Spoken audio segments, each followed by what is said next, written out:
Is this the life I imagined for myself? No. But would I change anything? No, I don't think so. I mean, probably not.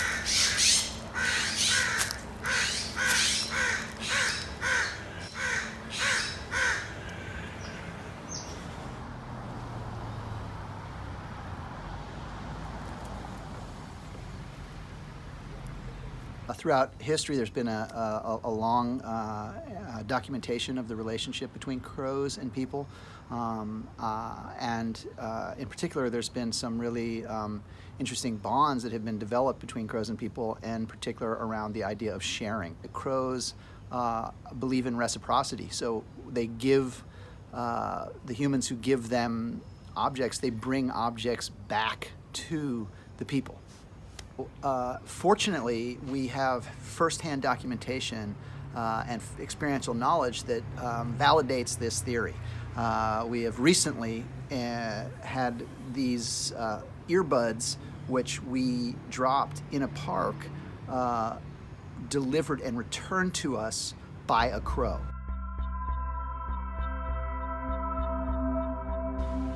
I mean, it was a day like any other day. You know, Ian and I were on one of our walk and talks, and I dropped my earbuds and didn't realize it.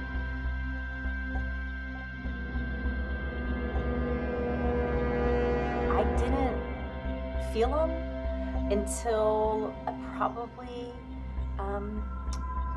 halfway through the park. Didn't realize that maybe there were forces already at play. And when I did realize, I thought, wait a minute, did I drop them? Did I give them to Ian? And he didn't have them. They weren't on my person. And so I started to make a plan. He was going to go retrace the steps. I was going to just go straight to where I thought maybe I had dropped them. Maybe I had felt something. Couldn't find anything. And there was nothing there. And it was the strangest thing. And, Ian comes back and he says, I think the crows took them. Which I thought was slightly absurd. But we heard crows above us. And next thing I know, 10 feet ahead of us, they were there. 10 feet. I hadn't gone that far in the park. And then we looked around, and they were all around us. Crows. All around.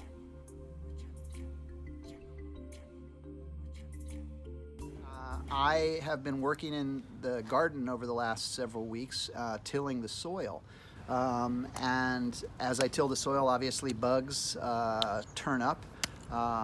And so there's been 2 crows in particular who have come around every day for what I like to call Chefy time. So I am Chefy, and they come to Chefy's diner to eat their feast. And now they've gotten less and less afraid of me. They stick by me when I come down back into the garden. They wait for me in the trees. As soon as I arrive on the property, they fly down to meet me.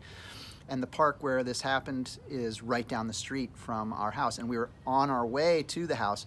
I believe the neighborhood crows saw me coming. They basically said, Chefy's coming. Diner's going to be open. They were waiting for me. They were flying with me to get back to the property. And when they saw we dropped something, I believe they said, we got to get Chefy his earbuds. Do I know what that was? No, I don't. I don't know what that was. Do I have the same relationship with animals that Ian does? No, I don't. Do I think a crow just picked up my earbuds and returned them to me? Yeah, I do. It has been a wild ride the last 6 months. Unbelievable. Crazy. Fascinating. We had a lot of media interest after the park incident. A lot of local news covered the story, which ultimately had led to UC Berkeley contacting us. So we had done some research on animal therapy, and we had been in touch with a hospital in Israel that was using parrots to brighten patients' lives. And we thought perhaps the crow's generosity extended beyond objects, and that maybe they would be great for mental health and therapy. Yeah. So UC Berkeley got involved. We did some work with, we hooked Ian and some other friends, other subjects up to the... electroencephalographs, to EEG headsets. And we then proceeded to have a series of interactions with the crows to neurologically chart how those interactions affected our brains. Yeah, it's been wild. We had a lot of solid research come out of that, which ultimately led to our new business, Crow therapy. Scion Crow Therapy Clinic, which we've opened up here in Berkeley. We hung our shingle about 5 months ago, Yeah. and we have had a steady stream of clientele since then. Yeah, I mean we serve children, Couples. Couples. It's been great for couples who are in crisis, who can sometimes be a little snippy with each other. The crows can really help them. They just get in there and get in there. Just They get in there. get that magic flowing. Yeah, they seem to tell the truth to people. People receive their truth through a crow sometimes probably much easier than they would through another human being, because there's just a different level of trust there. I don't know what to do. This is the way that I feel. You won't even try it?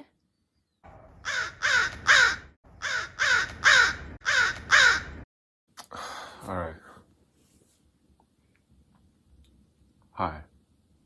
Hi! Hi. Hi. Hi. I've missed you. I've missed you.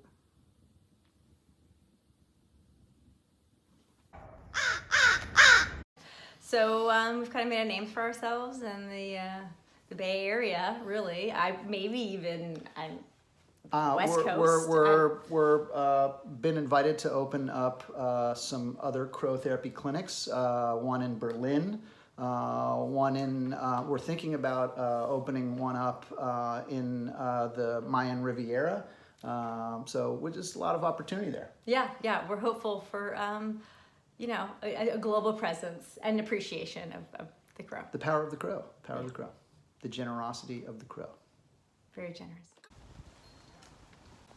So things have gotten really interesting here with our work. Ian has taken to painting about 500 to 600 paintings a day, and he's just really committed to expressing that, again, the gratitude. We had a moment where Balthazar and some of the others were coming into the house. I actually ended up kind of putting my foot down, and so that what happened there is that it kind of led to a different shift, a little different life dynamic that I was not anticipating. But it's all about this moment of creating the work that we do within ourselves to grow and change, and so it's been very interesting shift. It's been very different, but very interesting. Is this the life I imagined for myself? No. But would I change anything? No, I don't think so. Probably not. Breakfast is scattered. Good morning, honey. Good morning. Oh, thank you. So nice of you. Appreciate that.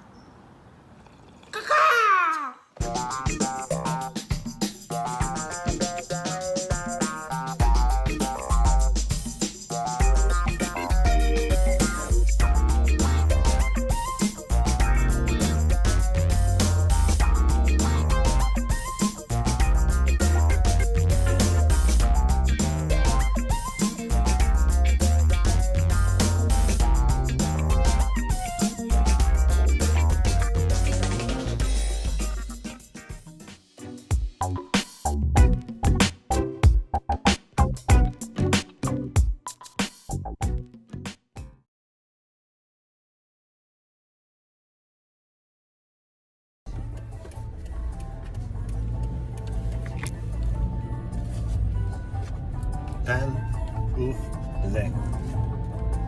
Pain, ouf, lait.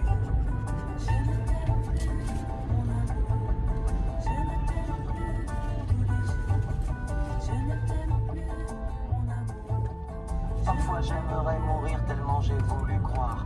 Parfois j'aimerais mourir pour ne plus rien avoir. Ouf, lait. Parfois j'aimerais mourir pour plus jamais te voir. Pain, Je ne ouf, t'aime plus, lait. mon amour. Je ne t'aime plus tous les jours. Je ne t'aime plus, mon amour. Je ne t'aime plus tous les jours. Parfois j'aimerais mourir tellement il n'y a plus d'espoir. Pain, ouf, lait. Mourir pour plus jamais te revoir. Parfois j'aimerais mourir pour ne plus rien savoir. Je ne Pain, ouf, lait. mon amour, je ne t'aime plus, mon amour, je ne t'aime plus tous les jours, je ne t'aime plus, mon amour, je ne t'aime plus tous les jours, je ne t'aime plus, mon amour, je ne t'aime plus tous les jours, je ne t'aime plus, mon amour, je ne t'aime.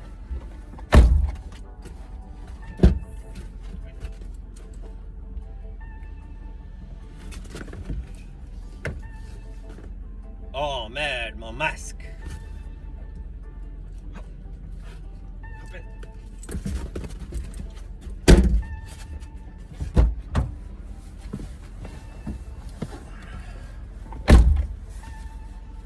Qu'est-ce que j'allais acheter donc?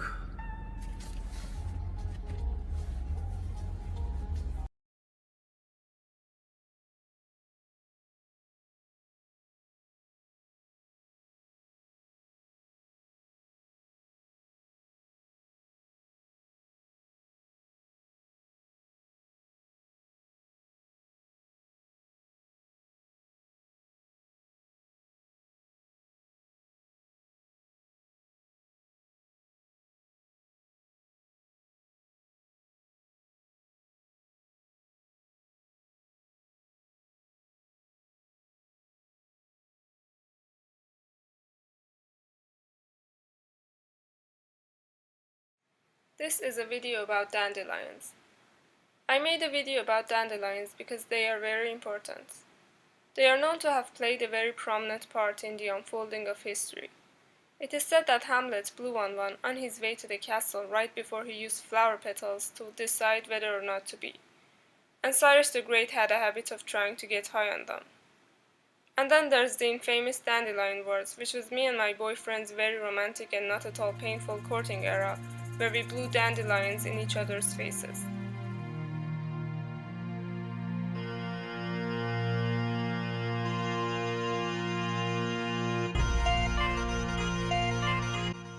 But we have been unable to do this recently, alongside all other things, since it's rather challenging to go wander about together with a 12-hour time difference. But we were very determined to do it, so we beat up our expectations till they were small enough to crawl away, and drew a map of the perfect adventure. It wasn't the actual experience, but there's just something about tiny versions of things that's so... Think miniature burgers or children. Maybe it's that they're much easier to touch, or possess, or lick. We started throwing all we could into this cauldron of a map, including lots of time, too much honestly, and used it to navigate our way to the perfect adventure.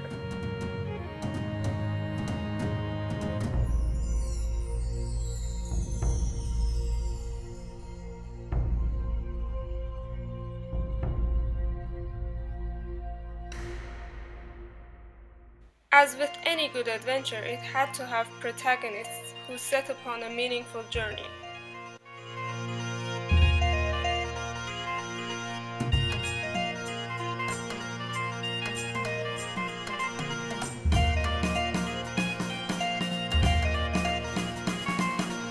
And camping in the wild.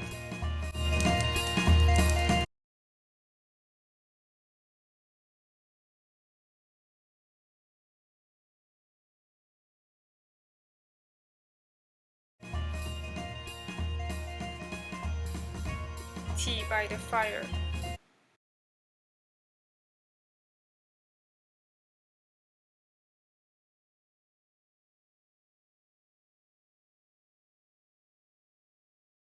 Sharing a cigarette. Intimate moments in the rain.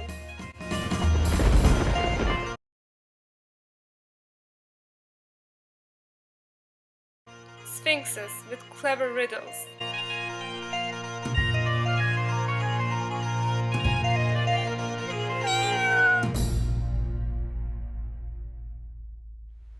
Dragons or slate.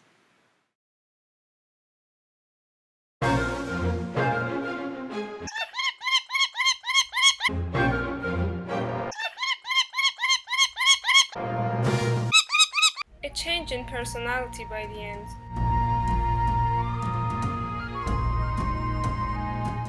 A climax thingy.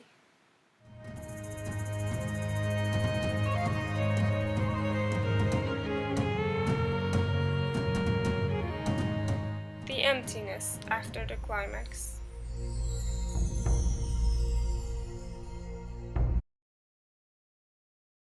And the most important part of any story. Enough pine cones and seagulls.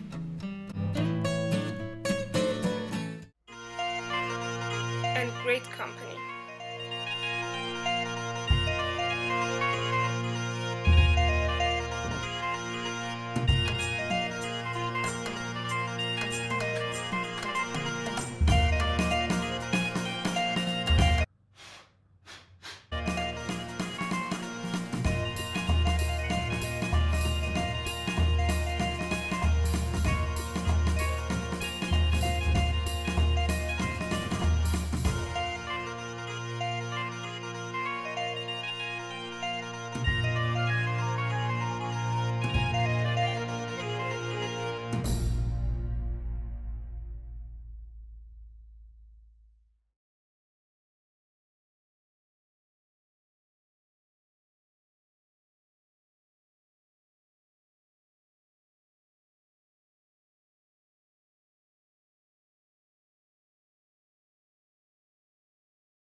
I was 22, living in an apartment, recently escaped from a religious home in the Midwest, without direction, lost in this ocean we call modernity. It's debatable whether I really existed at all at this time.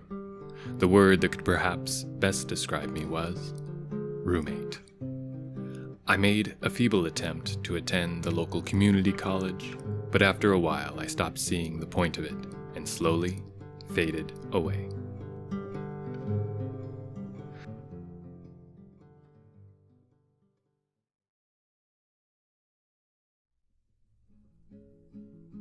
Something of substance I did have was a temp job at a real estate office. For 3 hours a day, I would type numbers from forms into a computer. It was a foggy existence, and I accepted it. But after some time there, someone broke through the fog. It was a man who came in from time to time, always smiling, always at ease. He had that enviable quality we might describe as living in the moment, unhurried, always having time to chat with me. When he came in, he'd slap a folder or two down on my desk and say, "How about that?" Each folder was a check for him, hundreds of dollars. He was a real estate appraiser. One day he said to me, "Have you ever thought about doing this job? It's not hard. You could do worse." And for the first time in my life, I formed a plan. I was motivated. I watched videos, I took online courses, I downloaded the application, and then I was a real estate appraiser. And then the market crashed. That was it. It was over. There was no way around it. I'd tried to find a purpose and I'd failed. Now, I would be going back home. But before I did, I was going to make sure I had a good time.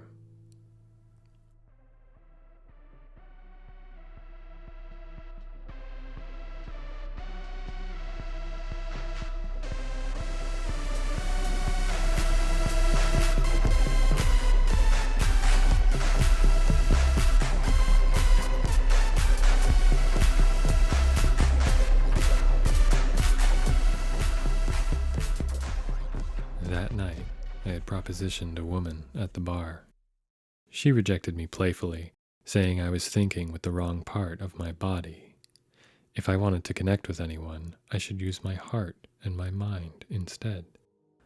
Those words, along with the alcohol and my extensive real estate appraiser training, all swirled in my mind, and all it took was a playful shove of the head to transport me to a state of epiphany.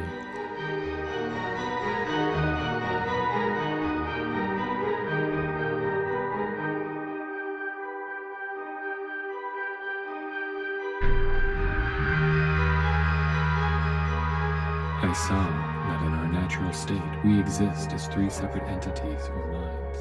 The heart mind, which represents the emotions and the passions, the progenic mind, or lizard-like impulses, and the mind, the rational, the creator of thoughts that bear witness to themselves.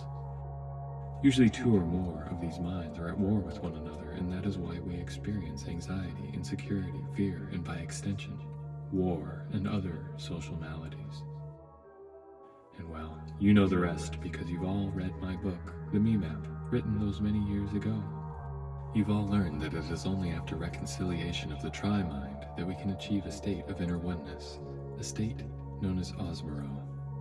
You've also borne witness to the changes in our society since the book's release. For example, this technology that allows me to speak to you directly with my mind. And you of course also know that once everyone in the world achieves Osmero, that the world itself becomes Amero, which means both emptiness and everything, the glowing ideal. But what you may not know, and the reason I'm visiting you today, is that the world is only a hair's breadth away from achieving Amero. In fact, there is only one single person left on the planet who has not yet achieved inner peace. We can never fully realize our glowing ideal as humans and bring in the new era until this man, Joe Love, an internet personality from Utah, achieves inner peace and finds his true self.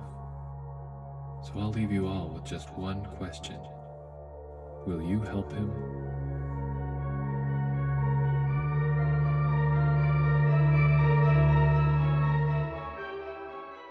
That's right. Joe Love is going to teach you to be a real estate appraiser. What? That job where you figure out how much a property is worth by looking at its features and comparing it to similar marketable properties in the area? Yup. It's easy. It's peasy. It's like printing money. So take that trip to Cancun. Buy that boat. Buy that truck to haul the boat around. Because you can afford it now.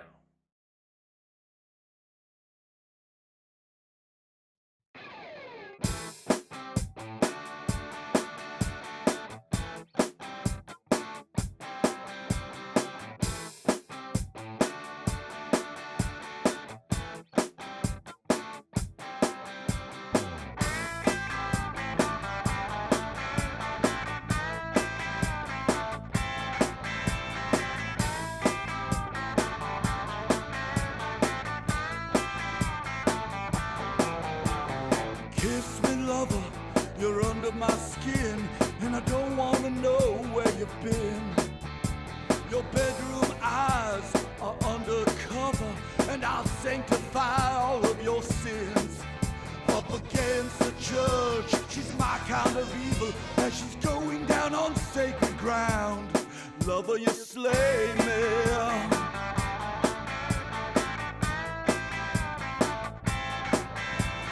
Take me to task, I'll do what you ask on the 18th hole of the course. Up in your mind, let's see what we find with your golden tongue and knotted discourse. You purr, you rub, and now your satin seat is soaked once again. Lover, you slay me.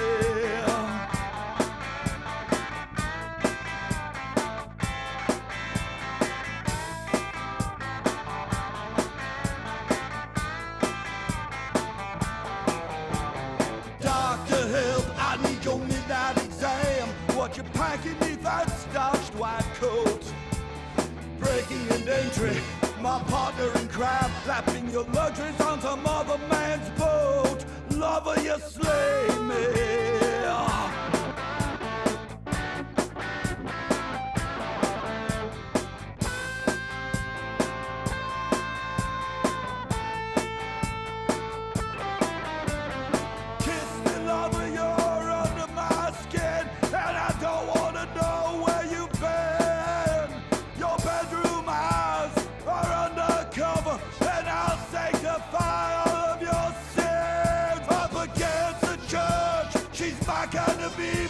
She's going down on sacred ground. Lover, you slay me.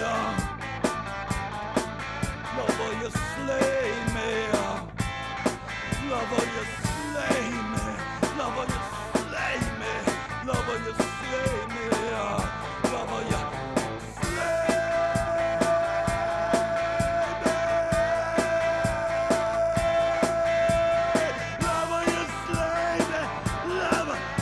you slay me. Lover, you slay me.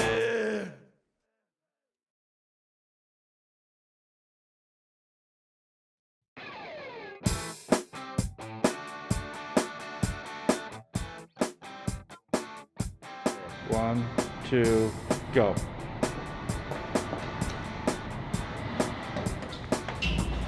Keep going, keep going, keep going, keep going.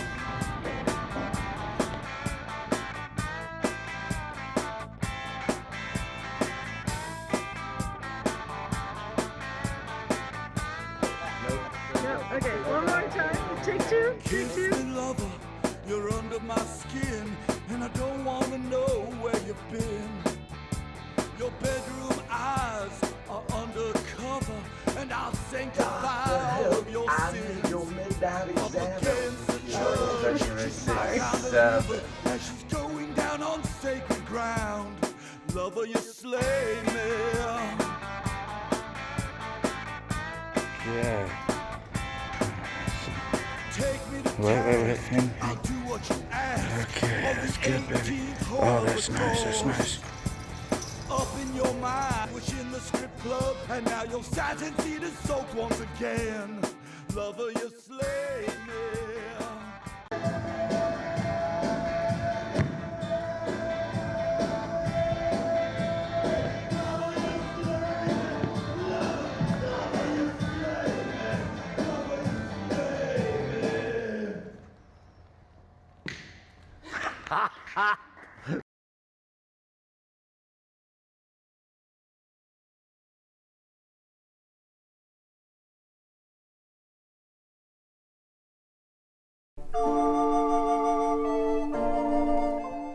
Percival was a young, eager, and ambitious knight, but very naive.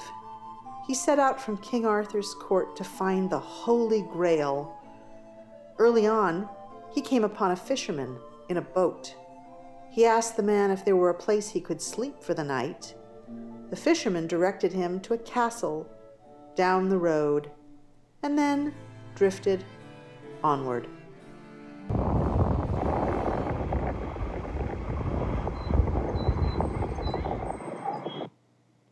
Percival came to the castle and was ushered in to see the king, the ruler of the wasteland. Not only was the king clearly weak and wounded, lying down as he was the fisherman that Percival had seen that day. He was alarmed by the king's condition, but he was taught not to ask unnecessary questions, so he said nothing. The Grail, therefore, remained hidden, and the next morning the castle was gone.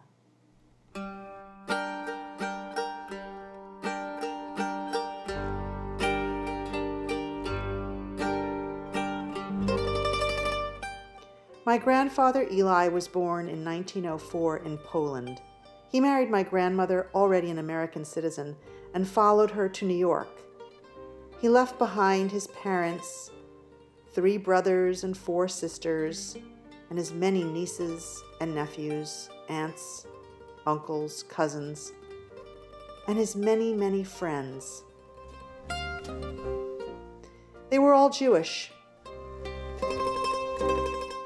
That was 1931. In the next few years, he received letters and photos from his family and from his many friends. They all inquired about his life in America. What was it like?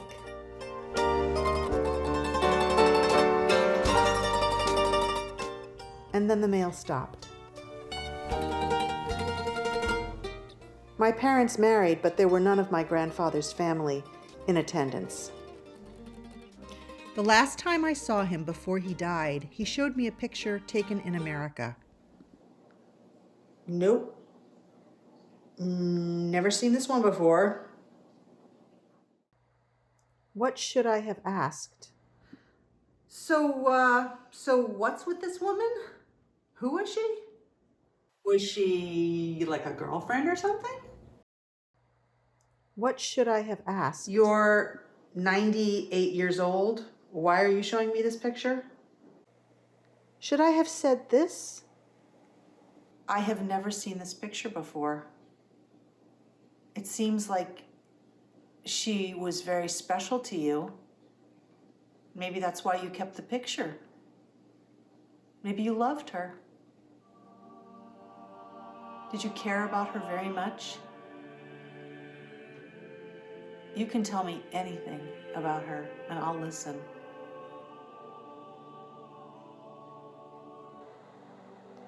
And Percival went away and had many adventures, always in pursuit of the Holy Grail, the symbol of God's divine grace and love.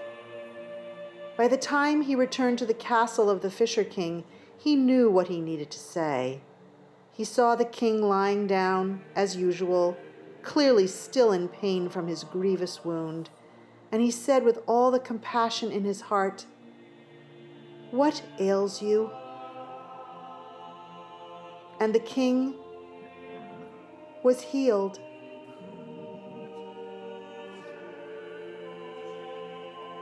And the Grail was found.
Bethy? No, thank you. Hydration is important for someone in your condition. They've been good about that here. Mind if I sit? You already have. So you're well cared for. Certainly, it's a fine hospital. One of the best around. You must feel fortunate. Oh, yes. I mean, when you think about it, this could have happened anywhere. Chad or Guatemala or, say, Sumatra. But here you land in a first-class teaching hospital, medical center. Quite miraculous when you think about it. Crackers? Excuse me? Would you like some crackers? No, thanks. Got to keep your strength up. I'm strong. What I'm saying is, suppose you're in Sumatra and you smash your car up. I'm not in Sumatra, I'm in San Francisco. Do you mind if I finish? So you're in Sumatra and the local villagers drag you out of your crumpled Land Rover or Fiat. That's better. A little blue Fiat wrapped around a tree. And they pry you out, dust you off, and you look fine like you do now, except now your color's a little off, but you look great. However, one of the elders decides, just in case, let's get him to the local infirmary. Smart guy, right? Because you never know what might be going on inside with your organs. So they sling you into an ox cart and off you go into the jungle night. The next day around lunchtime, they hear you groaning back there in the cart. But since nobody's been to a medical college, the best they can do is feed you a few grasshoppers of the brown variety. Say, I wish you'd get to your point. I've made it. Obviously, you're not paying attention.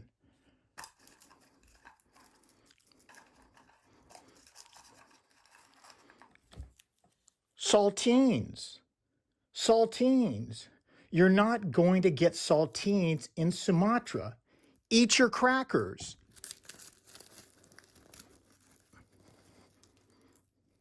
That's better. Nutrition. How are those? You haven't touched your fruit bowl. My point is that had you made it to the Sumatran clinic for crashed Americans, let's face it, Bethy, you would have been found fit as a fig and sent along your way. I'll be out of here tomorrow. Ah, now we're getting somewhere. We're not in Sumatra. Precisely. Look at you. Not a nick on your body. No cuts, no bruises. Do you think any countryside clinic under the Sumatran sun is going to have the labs and imaging facilities to detect what's really ailing you? What it is that's really going to get you soon? Ah, but they can make me better here. Is that what the docs told you? They can make this better? Eat your fruit. There's cherries in it. You know I hate cherries. You hate cherries. We hate cherries, don't we? Eat them. What do you want? I want the key. It's not a real key. Of course it isn't, but you have it and you use it. Do you want me feeding you crackers and canned cherries forever? I'll do it. I won't have a choice. That's the way it works. I'll be out here tomorrow, but not for long. Like I said, I'll stop drinking. Too late. If I let you out, you'll hurt me. Yes, I will, but only for a short time, not forever. Short time or forever. You make the call. What if we go our separate ways? You go your way, I go mine. That's fine, but first, I have to hurt you. Why? Because that's how it works. That's the only way it's complete. Do it now then. There, that medical tray. Stick me with needles. Cut me with a scalpel, but get it over with. Not that kind of pain, real pain. Cutting you with a knife isn't going to do us any good.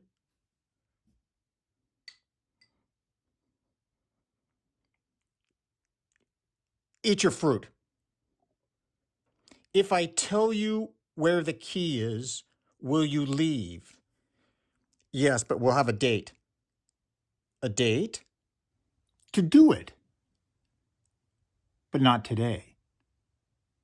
No, I'll give you the day off. It's under the house. I've looked there. You lie to me all the time. There's a capped off gas line, way in the back. Then you're ready.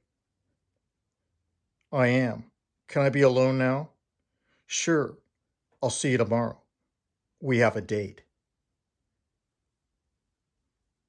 Don't forget to eat and hydrate. Why? If you're just going to hurt me, it doesn't matter what shape I'm in. Bethy, will takes strength. And I need you willing.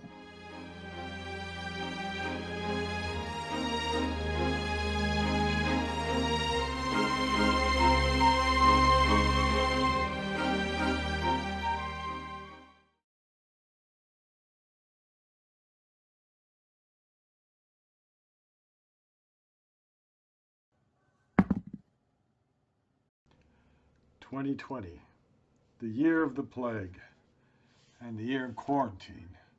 By May, I watched my daughter become more and more stressed, locked up with her 2 active boys. There wasn't a lot I could do from a distance, but there was one thing that I could do: play Dungeons and Dragons with them every week. Soon, D&D became their family obsession. Now, the recommended age for starting D&D is 12. My grandsons were 7 and 9, which made for some very interesting campaigns. Okay, so let me just briefly recap the last time we were out. The crew decided to hire the 2 tabaxi, River Mist and Flask of Wine. Great names. By the way. Then they set out along the river that goes out of the port. They scared off a lobster person. The first night they were attacked by a giant snake. The second night by a wild buram. A wild boar ran through the camp, chased by dino chias, which they killed. And now they're going down the river further, and they're near Firefinger, which is this huge, giant structure sticking straight up in the air with smoke coming out of the top of it. And Tabaxi warned you that that's where the Petrofolk nest. A lone Petrofolk attacked them, but they did not kill it. The Petrofolk calls out in anguish. It only had 1 damn hit point. And more Petrofolk start flying out from above and start diving towards the boat. They will get there in the next round. God. Okay, paddle for your life. A lot more Petrofolk. Like a dozen more Petrofolk. A dozen more? Yep. You have that water surge. You could give us a water Control surge. water. XCS is getting control water and trying to turn this canoe into a motorboat. That control water will not move the boat any faster. Oh, come on. I mean, not fast enough for a flying phalanx of 12. I'm just telling you, can go ahead and try it, but it won't work. All right, we're in for a fight here. Here we go. XCS is turning into the most dangerous thing So you who's can that? think of. Okay. The dying Petra? And please, Exius, remember, you're in a canoe. Okay, so that the dying Petrofolk. Let's see if he's even gonna. He rolled a 1, so it doesn't even matter who he's going after. He's really, really dying. Wait. So that Exius, you're up. Okay. You want to take your... Actually, this has one quick question, comment like thing. Yeah. Xyz like wants to turn into like a water elemental, but I was wondering if you can look at the monster manual, but to see what water elementals. Yeah. They basically created giant. You could like jump off the boat, turn into a water elemental, and create a giant whirlpool that could go up into the air. No, wait, do I have to be in the water to turn into a water elemental? You don't have to, but otherwise you'll fill the boat full of water. Okay. You might want to think about an air elemental, actually, since these things are flyers. Oh wait. Mind you, this was the first time I'd run the D&D game too, so a lot of what I had to do is teach them the game as we were playing it and as I was learning it myself. So that means the last one standing is on Otter. How perfect. And Otter's up. Will we just say it's dead?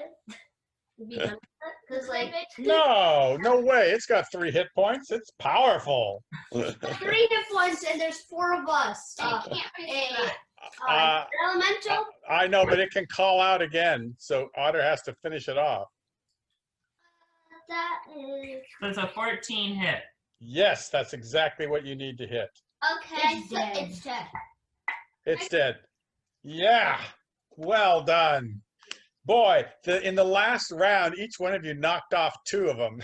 That was great. Two. Okay. No, that's not my paper. Now, since you're still an air elemental, you can blow on the canoe and send it down out of range. Blow on the canoe. But wait, just out of curiosity, did this tower have treasure in it? Every place has some treasure in it. But you haven't begun to kill all the petrifolk in this place. Okay, so we're out. Yeah, okay, go Exyz, go. I blow you away, and then I fly after you. Okay, so you are now blown past the tower. Is the Lord trying to take a short rest and regain some stuff right now while we're in the canoe? Sure, you can totally do that. So you go down further and see if it's a nice, quiet, short rest. Oh, you're in luck. It is. My wild shit. So you find a little cove, a little lagoon around the side, on the side of the river. You can kind of rest in the middle of the lagoon. You're not in the current anymore. Long rest or short rest? You can take a long. Do you want to take a long rest? I only rolled Alaria one. just needs a short rest because I have arcane recovery. Oh, well, but if I take a long rest, I get both because the air If you take a long rest, I'm going to be rolling a whole lot more wandering monster rolls. Is it without incident? It is. So by the end of that evening, you get to the point where the river ends, because you certainly got a big advance from that wind that blew you past Firefinger. So the river pours down into a gorge, but you pull over before that happens and says, okay, we'll be heading southeast from here. All right. Okay. So we've taken a rest, it sounds like. A full rest? Yeah, now you'll camp at that night on the river Tariki, heading towards the river Olu. The river Olu? No, you'll camp overnight, and this will be the end of the adventure. And I'll start tomorrow. Let's see. Oh, you'll have a nice, quiet. Oh my God! Can I roll anything over a 10? Oh, you had a nice, quiet night here in this campsite. Last Christmas, I gave the boys all virtual Christmas gifts. That included 2 things: a hat of unpredictable disguise. When you put it on, there was no way to predict how you were going to look. And also a conch shell that allowed them to speak with a very grumpy old man named Fred. Anything you want to do? What might we want to do? Talk to a friend through the hat? Oh yeah, let's go see Fred. And I'm gonna put on my hat of unpredictable disguise. Oh, great. See, now you guys are enjoying the camping. That's really great. And Chong out of a bag. Okay, so you put on the hat of disguise and you look like a human woman with a red work shirt on that's got gray stripes and blue eyes and sort of a dirty blonde hair with pigtails on it. That's exactly how you look. Don't kiss yourself, Heather. Okay, you want to talk to Fred? Yeah, Fred, what up? What up? He goes, aren't you guys dead yet? No, but we haven't talked to you for a while. Are you happy about that? I know. I thought you were, it was quiet for so long. I was thanking the gods that something ate you up. So you weren't, where the heck are you? We're in Chol. Shuch? Where the dinosaurs live? Yep. Oh, good. I'm really glad to hear that. You're going to be dinosaur bait and be gone within another couple hours, probably. Contact you tomorrow. Hey, it was a joy not listening to you for all those days. I hope I have many more joyous days in the future when you end up at dinner for a Tyrannosaurus Rex.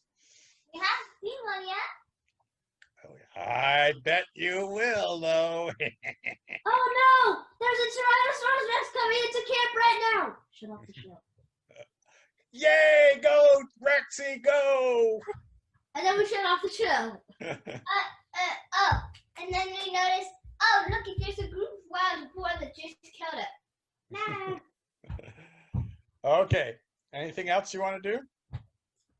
Guys, Let's see what I have. I think we're good. Yeah, we're good.